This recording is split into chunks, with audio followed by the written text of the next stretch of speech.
Assalamualaikum warahmatullahi wabarakatuh. May katanungan dito ang ating kapatid na si Sami SBN. Sabi niya, Assalamualaikum Ustad. Ilang weeks or months ka lang makukonsider na traveler? Halimbawa, pumunta ng Manila for 2 months, considered ba siyang traveler? So, ang tanong dito ng kapatid natin ay may kaugnayan po sa pagsasagawa po ng sala. Kasi hanggang ikaw ay traveler o biyahero, o musafir sa wikang Arabic, ay pwede po sayo na paiksiin po ang mga sala. Yung 4 na raka'a, pwede po sayong nagawin itong tagdadalawang raka'a na lang po. Katulad po ng duhur, asar, at saka ng isya. Maliban sa Fajr at Maghrib, mananatili po sa bilang niya. At yung mga nabanggit ko, yung duhur, asar, at saka isya, pwede mo na lang gawin itong dalawang raka'a. Yan po ang tawag dyan ay kasran.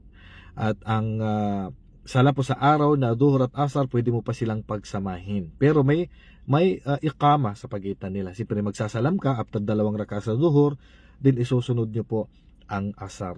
Yan po. At may 2 option ka pa. Subhanallah. Ay, napakadami pong pribilehiyo ang ipinagkaloob ng Allah subhanahu wa ta'ala sa traveler. Maliban pa doon, ay mayroon ka pang option na pwede mo bang pagsamahin yung duhur at asar sa oras ng asar o sa oras ng duhur. Ang tawag po ay jamut takdim, maagang pagsasama sa dalawang sala. O jamut taakhir, ibig sabihin, pwede rin na sa asar ka na magsasala ng duhur, then saka mo isunod ang asar. So, ipinagpaliban mo, pwede rin po yun. So, pinahihintulutan lang ito sa mga traveler. Ganun din sa gabi, pagdating na Maghrib, pwede mo nang isunod agad yung isya. Siyempre, mag-iikama sa pagitan nila. Then, isunod mo yung isya, 2 raka'an na lang po. At pwede rin po na ipagpaliban mo yung pagsasama po sa 2 sala sa oras na po ng isya. Halimbawa, 9, 10, saka ka magsala ng Maghrib, then isusunod nyo po yung isya. So, pinahihintulutan lang ang mga bagay na to sa isang traveler.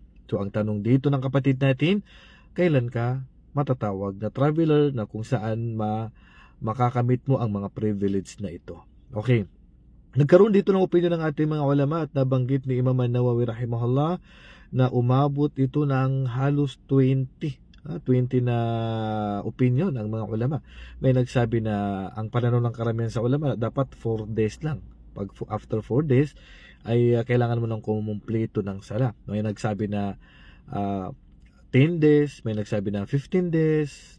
So, may nagsabi na 20 days. So, nagkaroon dito ng opinion ang ating mga ulama. So, para sa akin, at ito rin po ang sinang-ayunan din po ng ilan sa mga ulama natin, katulad halimbawa ni Sheikh Al-Uthaymin rahimahullah, na hanggat wala kang layunin na manatili sa lugar na yan, ibig sabihin wala kang kontrata dyan na pangmatagalan, at wala kang layunin na mananatili dyan, kundi alam mo may inaasikaso ka lang dyan. So halimbawa nag-stay ka dyan ng 4, 5 o more than 20 days o 30 days, traveler pa rin po kayo. Yes, kahit 2 months pa po, traveler pa rin po kayo. Ang propeta sallallahu alaihi wasallam nung Fathu Makkah, nung masakop nila yung Makkah, nag-stay siya doon ng 19 days. Sa Tabuk, sa labanan sa Tabuk, nag-stay ang propeta sallallahu alaihi wasallam ng 20 days. Sa pagbalik ng propeta sallallahu alaihi wasallam sa Makkah nung Hajjatul Wada, nung Hajj niya, 20 days, ay 10 days. Lahat ng mga araw na yun, iba't iba yung bilang, pero ang propeta sallallahu alaihi wasallam, traveler siya. Tagdadalawang raka'a po yung kanyang sala sa time na yan. So dito, ibig sabihin, wala pong particular na bilang yung araw na yan na matatawag kang traveler hanggat wala kang intensyon na manatili sa lugar na yan at temporary lang at hindi mo alam hanggang kailan ka dyan, wala kang kontratang trabaho, kumbaga mga 5 days ka lang dyan o 2 months, ganun 3 months. So pwede po kayong matawag na traveler kasi wala pong dalil na katibayan o katibayan na sinabi ng propeta sallallahu alaihi wasallam, pag nag-intention ka na 4 days ka dyan, is pwede kailangan kumpleto ng sala mo, o kaya pag ang intention mo ay 10 days ka lang sa lugar na yan, kailangan mo ng kumpleto ng sala mo, wala pong mga dalil yon.